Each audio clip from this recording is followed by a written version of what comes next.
ಕಾರ್ಯಕ್ರಮಕ್ಕೆ ಪ್ರೀತಿಯ ಸ್ವಾಗತ. ದೇಹದ ಕಲ್ಮಶಗಳನ್ನು ಬೇಡದ ವಸ್ತುಗಳನ್ನು ಹೊರಹಾಕಿ ಸ್ವಚ್ಛಗೊಳಿಸುವಂತಹ ಪ್ರಮುಖ ಅಂಗ ಕಿಡ್ನಿ. ಕಿಡ್ನಿ ಇಲ್ಲದೆ ಇದ್ದರೆ ಅದು ಕಲ್ಪಿಸೋಕ್ಕೂ ಸಾಧ್ಯ ಇಲ್ಲ ದೇಹವನ್ನು ನಾವು ಹೇಗಿರ್ತೀವಿ ಅನ್ನೋದು. ಯಾಕಂದರೆ ಕಿಡ್ನಿ ಅತಿ ಮುಖ್ಯವಾಗಿ ಬೇಕಾಗಿರುವಂತಹ ಅಂಗ.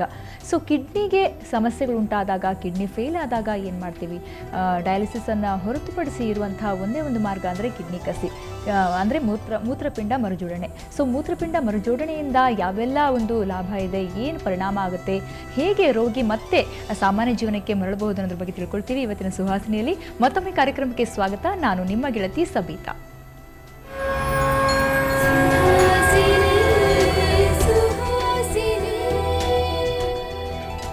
ಕಿಡ್ನಿ ಕಸಿ ಬಗ್ಗೆ ಮಾತಾಡೋದಕ್ಕೆ ನಮ್ಮ ಜೊತೆ ಇದ್ದಾರೆ ಸುಗುಣ ಆಸ್ಪತ್ರೆಯ ಕಿಡ್ನಿ ಮೂತ್ರಪಿಂಡ ಕಸಿ ತಜ್ಞರಾದಂಥ ಡಾಕ್ಟರ್ ಸಂಜಯ್. ಬನ್ನಿ, ಅವರಿಗೆ ಕಾರ್ಯಕ್ರಮಕ್ಕೆ ಸ್ವಾಗತ ಕೋರ್ತಾ ಇವತ್ತಿನ ಸುಹಾಸಿನಿಯನ್ನು ಶುರು ಮಾಡೋಣ. Doctor, welcome to the show. So ಮೊದಲಾಗಿ ಕಿಡ್ನಿ ಕಸಿ ಬಗ್ಗೆ ತಿಳ್ಕೊಳ್ಳೋದಕ್ಕಿಂತ ಮುಂಚೆ ಕಿಡ್ನಿ ಸಮಸ್ಯೆಗಳನ್ನು ಒಂದ್ಸರಿ ಮೆಲುಕು ಹಾಕೋದಾದ್ರೆ ಏನು ಕಿಡ್ನಿಗೆ ಯಾವೆಲ್ಲ ಸಮಸ್ಯೆಗಳು ಬರ್ಬೋದು ಅಂತ? ಕಿಡ್ನಿ ಫೇಲ್ಯೂರ್ ಆಗೋದಕ್ಕೆ ಕಾರಣ ಅಂದರೆ ಕಾಮನೆಸ್ಟು ಡಯಾಬಿಟೀಸು.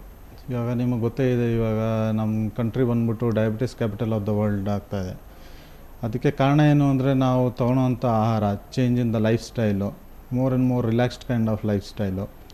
ಸೊ ಅದರಿಂದ ಪ್ಲಸ್ ಬ್ಲಡ್ ಪ್ರೆಷರಿಂದ ಮತ್ತು ಪದೇ ಪದೇ ಕಿಡ್ನಿ ಸ್ಟೋನ್ ಪ್ರಾಬ್ಲಮ್ ಆದಾಗ, ಯೂರಿನ್ ಇನ್ಫೆಕ್ಷನ್ ಆದಾಗ ಇದನ್ನೆಲ್ಲ ಕರೆಕ್ಟ್ ಟೈಮಿಗೆ ತಪಾಸಣೆ ಮಾಡಿ ಅದನ್ನು ಕರೆಕ್ಟಾಗಿ ಕಂಟ್ರೋಲಿಗೆ ತರಲಿಲ್ಲ ಅಂದರೆ ಅದು ಮುಂದೆ ಹೋಗ್ಬಿಟ್ಟು ಕಿಡ್ನಿ ಫೇಲ್ಯೂರಿಗೆ ಕಾರಣ ಆಗಬಹುದು. ಫೇಲ್ಯೂರ್ ಆದಾಗ ಅಂತಂದಾಗ ಎರಡೂ ಕಿಡ್ನಿನೂ ಫೇಲ್ ಆದಾಗ ಏನಾಗ್ಬೋದು? ಒಂದೇ ಕಿಡ್ನಿ ಫೇಲ್ ಆದಾಗ ಏನು ಸಮಸ್ಯೆಗಳಾಗ್ಬೋದು? ಯೂಶ್ವಲಿ ಒಂದೇ ಕಿಡ್ನಿ ಫೇಲ್ ಆದಾಗ ಅದನ್ನು ಕಿಡ್ನಿ ಫೇಲ್ಯೂರ್ ಅಂತ ಹೇಳಲ್ಲ. ಯಾಕೆಂದರೆ ಮನುಷ್ಯನಲ್ಲಿ ಒಂದು ಕಿಡ್ನಿ ಇದ್ದರೆ ಸಾಕು ನಾರ್ಮಲ್ ಎಕ್ಸ್ಕ್ರಿಟರಿ ಫಂಕ್ಷನ್ಸ್ ಮಾಡೋದಕ್ಕೆ. ಸೊ ಕಿಡ್ನಿ ಫೇಲ್ಯೂರ್ ಯಾವಾಗ ಹೇಳ್ತೀನಿ ಅಂದರೆ, ಎರಡು ಕಿಡ್ನಿನೂ ಫೇಲ್ ಆದಾಗ ಆವಾಗ ಕ್ರಿಯಾಟಿನಿನ್ ಅನ್ನೋ ಭಾಗ, which is a indirect measure kidney ಫಂಕ್ಷನ್ಗೆ, ಅದು ಜಾಸ್ತಿ ಆಗೋದು ಸ್ಟಾರ್ಟ್ ಆಗುತ್ತೆ. ಸೊ ಆ ಸಿಚುವೇಷನ್ನಲ್ಲೇ ನಾವು ಕಿಡ್ನಿ ಫೇಲ್ಯೂರ್ ಅನ್ನೋದು. ಯಾವಾಗ ಈ ಕಿಡ್ನಿ ಫೇಲ್ಯೂರ್ ಎಕ್ಸ್ಟ್ರೀಮ್ಸ್ಗೆ ಹೋಗುತ್ತೆ, ಸ್ಟೇಜ್ 5 ಅಂತ, ಅದೇ ಗ್ಲೋಮುಲರ್ ಫಿಲ್ಟ್ರೇಷನ್ ರೇಟು 15ಕ್ಕಿಂತ ಕಮ್ಮಿ ಬಂದಾಗ ನಾವು ಅದನ್ನು ಎಂಡ್ ಸ್ಟೇಜ್ ಅಂತ ಕರಿತೀವಿ. ಆ ಟೈಮ್ನಲ್ಲಿ ಡಯಾಲಿಸಿಸ್ ಇನಿಷಿಯೇಟ್ ಮಾಡೋದು ಸ್ಟಾರ್ಟ್ ಮಾಡ್ತೀವಿ. ಕಿಡ್ನಿ ಮರುಜೋಡಣೆ ಅಂದರೆ ಕಿಡ್ನಿ ಕಸಿ ಅಂತ ಏನು ಕರಿತೀವಿ, ಏನಿದು ಅಂತ? ಕಿಡ್ನಿ ಕಸಿ ಅಂದರೆ ಇವಾಗ ಒಂದು ಮನುಷ್ಯನಿಗೆ ಕಿಡ್ನಿ ಫೇಲ್ಯೂರ್ ಆದಾಗ ಇವಾಗ ಶರೀರದಿಂದ ಕಸನ ಆಚೆ ತೆಗಿಬೇಕು ಅಂದರೆ ಡಯಾಲಿಸಿಸ್ ಮಾಡಬೇಕಾಗತ್ತೆ. ಆ ಡಯಾಲಿಸಿಸ್ ಒಬ್ಬೊಬ್ಬರಿಗೆ ಸರಿ ಹೋಗಲ್ಲ. ಯಾಕೆಂದರೆ ನಾವು ವಾರಕ್ಕೆ ಮಿನಿಮಮ್ 12 hours ಆಫ್ ಡಯಾಲಿಸಿಸ್ ಬೇಕಾಗಬೇಕು. ಸೊ ಅದನ್ನು ನೀವು ಕರೆಕ್ಟಾಗಿ ನೋಡಿದ್ರೆ ಈಚ್ ಸೆಷನ್ 4 hours ಅಂದ್ಬಿಟ್ಟು ನಾವು 3 times a week ಅಂತ ಮಿನಿಮಮ್ ಅಂತ ಹೇಳ್ತೀವಿ ಪೇಷಂಟ್ಗೆ. ಸೊ ಅಷ್ಟು ಮಾಡಿದ್ರೂ ನಾವು ಅದು we are doing just 15% of the normal kidney function.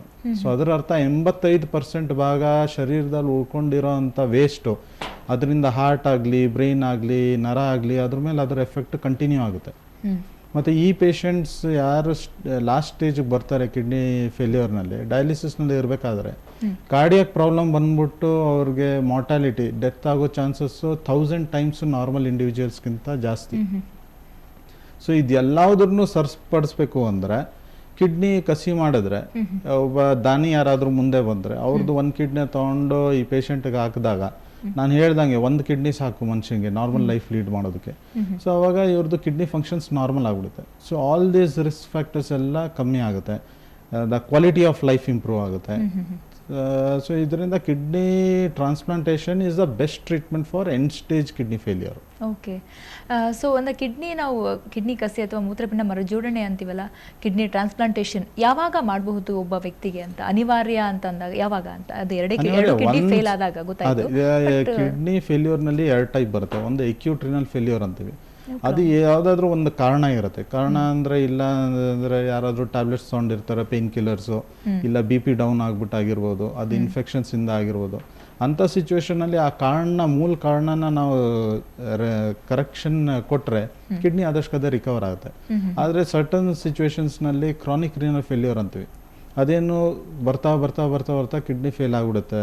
So ಈ ಥರ ಸಿಚುವೇಶನ್ಸ್ನಲ್ಲಿ ಕ್ರಾನಿಕ್ ರಿನಲ್ ಫೇಲ್ಯೂರ್ನಲ್ಲಿ ಕಿಡ್ನಿ ರಿಕವರ್ ಆಗಲ್ಲ. ಸೊ ಯಾವಾಗ ಇಂಥ ಸಿಚುವೇಷನ್ನಲ್ಲಿ ದೇ ರೀಚ್ ಸ್ಟೇಜ್ 5, ಅದೇ GFR ಲೆಸ್ ದೆನ್ 15 ಅಂತೀವಲ್ಲ, ಆ ಸ್ಟೇಜ್ನಲ್ಲಿ ಟ್ರಾನ್ಸ್ಪ್ಲಾಂಟೇಷನ್ ಬೇಕಾಗುತ್ತೆ. ಸೊ ಆ ಸಿಚುವೇಷನ್ನಲ್ಲಿ ಅವ್ರಿಗೆ 2 ಆಪ್ಷನ್ ಪೇಷಂಟ್ಗೆ, ಇಲ್ಲ ಟ್ರಾನ್ಸ್ಪ್ಲಾಂಟೇಷನ್ ಮಾಡಿಸ್ಕೊಬೇಕು, ಇಲ್ಲ ಡಯಾಲಿಸಿಸ್ ಕಂಟಿನ್ಯೂ ಮಾಡಬೇಕು. ಸೊ ಇಂಥ ಸಿಚುವೇಷನಲ್ಲಿ ಮಾತ್ರ ನಾವು ಟ್ರಾನ್ಸ್ಪ್ಲಾಂಟೇಷನ್ಗೆ ಒಂದು option and the best options ಅಂತ we put forward to the patient. ಈ ಕಿಡ್ನಿ ಟ್ರಾನ್ಸ್ಪ್ಲಾಂಟೇಷನ್ ಆದಮೇಲೆ ಅಂದರೆ ಎಷ್ಟು ದಿನಗಳ ನಂತರ ಅದು ಕೆಲಸ ಶುರು ಮಾಡುತ್ತೆ ಮತ್ತು ಅವರು ಮತ್ತೆ ಸಾಮಾನ್ಯ ಜೀವನಕ್ಕೆ ಬರೋದು, ಲೈಫ್ ಸ್ಟೈಲ್ ಲೀಡ್ ಮಾಡೋದು ಹೇಗೆ ಅಂತ? ಇವಾಗ ನಾರ್ಮಲಿ 2 ಟೈಪ್ಸ್ ಆಫ್ ಟ್ರಾನ್ಸ್ಪ್ಲಾಂಟೇಷನ್ ಇರುತ್ತೆ. ಒಂದು ಮನೆಯವರೇ ಯಾರಾದರೂ ಮುಂದೆ ಬಂದು ಕಿಡ್ನಿ ಕೊಟ್ಟಾಗ ಅದನ್ನ ನಾವು ಲೈವ್ ರಿಲೇಟೆಡ್ ಟ್ರಾನ್ಸ್ಪ್ಲಾಂಟೇಷನ್ ಅಂತ ಹೇಳ್ತೀವಿ. ಲೈವ್ ಟ್ರಾನ್ಸ್ಪ್ಲಾಂಟೇಷನ್ಸ್ನಲ್ಲಿ ಸೈಮಲ್ಟೇನಿಯಸ್ ಡೋನರ್ ಆಪ್ರೇಷನ್ನು, ಕಿಡ್ನಿ ತೆಗೆಯೋ ಅಂಥ ಆಪ್ರೇಷನ್ನು ಮತ್ತು ರೆಸಿಪಿಯೆಂಟ್ ಆಪ್ರೇಷನ್. ಆ ಕಿಡ್ನಿನ ತೆಗೆದಿದ ತಕ್ಷಣ ನಾವು ಜೋಡಿಸ್ಬಿಡ್ತೀವಿ.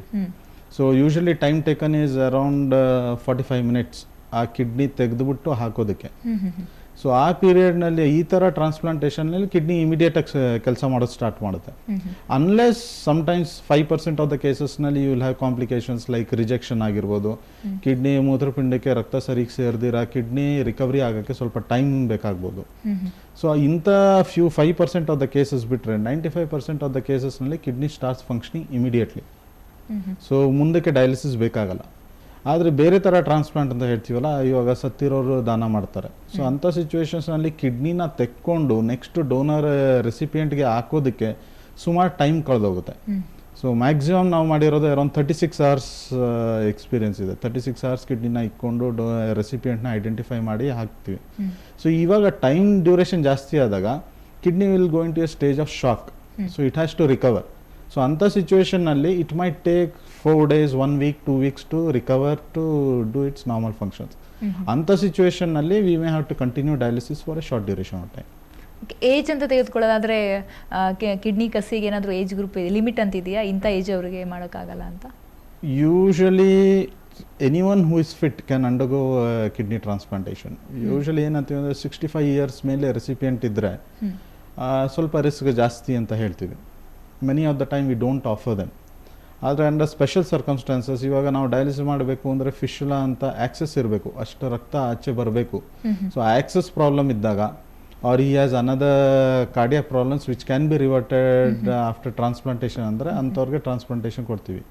ಆದರೆ ಯಂಗರ್ ಏಜ್ ಗ್ರೂಪ್ ಅಂದರೆ ಇಫ್ ನ್ಯೂ ಬಾರ್ನ್ ಚೈಲ್ಡ್ನಲ್ಲೂ ಕಿಡ್ನಿ ಫೇಲ್ಯೂರ್ ಬರ್ಬೋದು. ಆದರೆ ಅಲ್ಲಿ ಟ್ರಾನ್ಸ್ಪ್ಲಾಂಟೇಷನ್ ಮಾಡೋಕ್ಕಾಗಲ್ಲ, ಯಾಕೆಂದರೆ ರಕ್ತನಾಳ ಎಲ್ಲ ತುಂಬ ಚಿಕ್ಕದಾಗಿರುತ್ತೆ. So it has to develop.